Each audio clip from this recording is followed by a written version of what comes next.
चलिए तो class 10th का फिर से हम थेल्स प्रमेय दोबारा एक बार डिस्कस कर लेते हैं।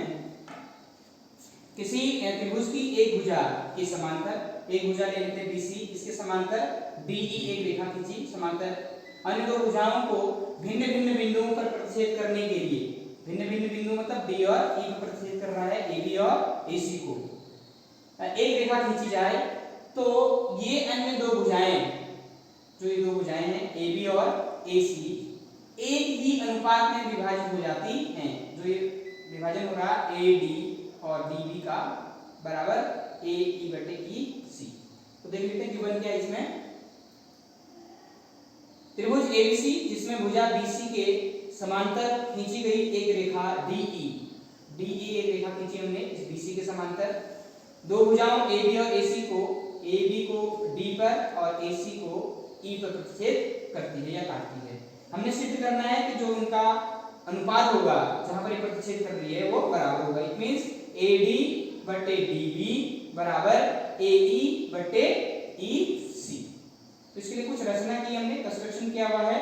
नंबर 1, B से E को मिलाया और C से D को मिलाया। दूसरा कंस्ट्रक्शन क्या है, लंब खींचा हमने DM, D से इस पर AC पर लंब खींचा है हमने DM और E से AB पर लंब खींचा गया है EN। तो EN परपेंडिकुलर टू AB और DM परपेंडिकुलर टू AC। देखते हैं फिर उसको प्रूव करने के लिए सबसे पहले हम एक ट्रायंगल लेंगे, क्योंकि हम जानते हैं कि त्रिभुज का क्षेत्रफल बराबर होता है 1/2 आधार गुना ऊंचाई। तो हमने पहला त्रिभुज ले रखा है ADE, त्रिभुज ADE। इस त्रिभुज में क्योंकि हमने सिद्ध क्या करना है AD लाना है, तो बेटा इस पहले एक बार इसको आधार मान लेते हैं AD को। तो जब आधार AD होगा तो लंब कौन होगा EN। ठीक, तो 1/2 आधार AD गुणा EN हमारा लंब हो गया। Equation number 1।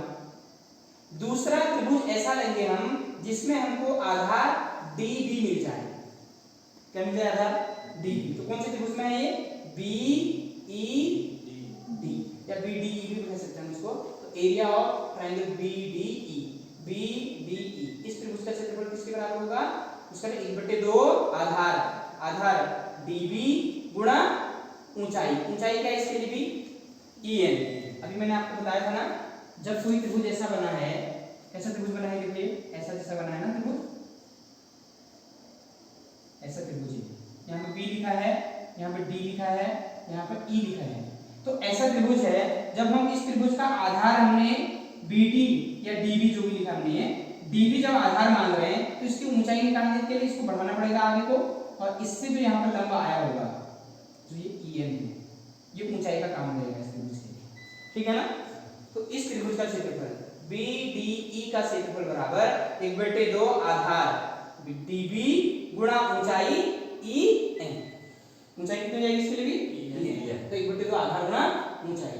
ठीक, तो समीकरण 1 और 2 को डिवाइड कर देते हैं हम। समीकरण 1 और 2 का भागा दे देते हैं, 1 में 2 का भागा, तो क्या होगा, एरिया ऑफ ADE बटे area of BDE equal to 1/2 AD into EN 1/2 DB into EN।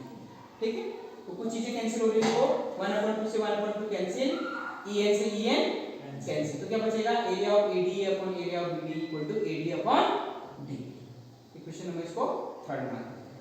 अब ऐसे हमने लाना क्या है, दूसरा हमने लाना है ना, हमने लाना क्या है, AD बटे DB बराबर लाना है क्या, AE बटे EC। अब तो AE बटे EC कैसे आएगा, जब हम इसी का आधार AE लेंगे एक बार, तो AE आधार किस त्रिभुज का है, फिर से हमको त्रिभुज कौन सा लेना पड़ेगा, ADE, त्रिभुज ADE का क्षेत्रफल बराबर 1/2 AE गुणा DM। अब हमने AE जो है इसका आधार ले लिया, तो जब AE आधार होगा तो लंब कौन है उसके ऊपर, DM। तो 1/2 आधार गुणा DM। ठीक, ये क्वेश्चन नंबर 4। नीचे कौन सी साइड लानी है हमें, EC भुजा कहां से आएगी, जब आधार में हम EC लेंगे, कौन से त्रिभुज की भुजा आएगी EC आधार, जब हम CED लेंगे ना, ये वाला त्रिभुज लेंगे, दिखाई दे रहा, जब हम इस त्रिभुज को लेंगे, इस वाले त्रिभुज को, ये तो इस त्रिभुज के आधार पर क्या आएगी ई सी।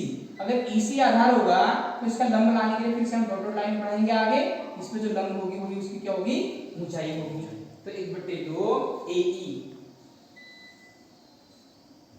ई सॉरी कहां था ए डी ना, दूसरे त्रिभुज के लिए त्रिभुज कौन सा डी ई सी। डी ई सी 1/2 आधार ले लिया हमने ई सी गुणा ऊंचाई, ऊंचाई क्या हो जाएगी डी। फिर से 5 4 और 5 को डिवाइड कर लो, इक्वेशन 4 डिवाइडेड बाय इक्वेशन 5, फिर हम इसको डिवाइड के फॉर्म में लिखेंगे तो क्या हो जाएगा 1.2 से 1.2 कैंसिल हो गया यहाँ भी, और dm से dm कैंसिल हो गया, क्या बचेगा ए बटे ईसी। ए बटे इक्वेशन नंबर कितना 6 ना बेटा, ठीक है। अब ध्यान से देखो हमने लाना क्या है AD बटे DB बराबर AE बटे EC, यानी AD बटे DB बराबर AE बटे EC लाना है। तो ये बराबर कब होंगे जब इनके LHS भी बराबर होंगे। तो LHS बराबर कब होंगे, यहाँ देखो इसके ऊपर एरिया ऑफ ADE है, इसके नीचे यहाँ भी एरिया ऑफ ADE है, यहाँ BDE है और यहाँ क्या है DEC है। अब इन दो त्रिभुजों को देखो ध्यान से, इसको और इसको, ठीक। कहाँ पे बने हैं देखो ये BDE, कहाँ पर है BDE, BDE एक ही वाला त्रिभुज, और दूसरा DEC, DEC ये वाला त्रिभुज दिखाई दे रहा है आपको। ये दोनों त्रिभुज दो समांतर रेखाओं DE और BC के बीच बने हैं। अभी हमको दिया गया था क्वेश्चन में कि दो समांतर रेखाएं हैं और उनका आधार क्या है एक ही है D। तो हम लिखेंगे चूंकि त्रिभुज BDE और त्रिभुज DEC एक ही आधार DE, एक ही आधार DE तथा दो समांतर रेखाओं DE और BC, दो समांतर रेखाएं कौन सी हैं DE और BC के बीच बने हैं त्रिभुज हैं और जिनका मान क्या होता है बराबर होता है। क्लास 9 में हमने प्रमेय पढ़ी थी कि दो समांतर रेखाओं के बीच बने त्रिभुज जिनका आधार एक ही हो तो उनका क्षेत्रफल क्या होता है बराबर होता है।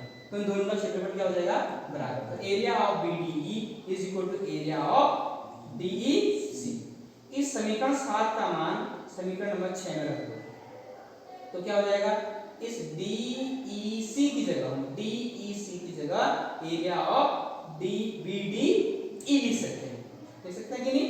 तो put the value of equation 7 in equation 6, तो ये आ जाएगा आपके पास area of ADE upon area of BDE equal to AE upon AC, ठीक। अब समीकरण नंबर 3 और समीकरण नंबर 8 को देखते हैं फ्रॉम इक्वेशन 3 एंड 8 से। क्या हो गया देखो, इनके LHS दोनों के LHS क्या हैं बराबर है, ADE upon BDE, ADE upon BDE। तो जब LHS बराबर है दोनों के तो RHS भी क्या हो जाएंगे बराबर हो जाएंगे। तो AD upon DB is equal to AE upon BC। आया समझ में, क्या करना है सीधी सीधी बात है, दो बार तो इस त्रिभुज को लेना है, ADE को दो बार लेना है क्योंकि एक बार हम AD को आधार मानेंगे एक बार हम AE को आधार मानेंगे, ठीक। फिर बाकी दो त्रिभुज नीचे के लेने हैं, एक ये वाला और एक ये वाला, तो ऑटोमेटिक हमारा तेज बहुत इंपॉर्टेंट है, इसको आपको लर्न करना ही करना है।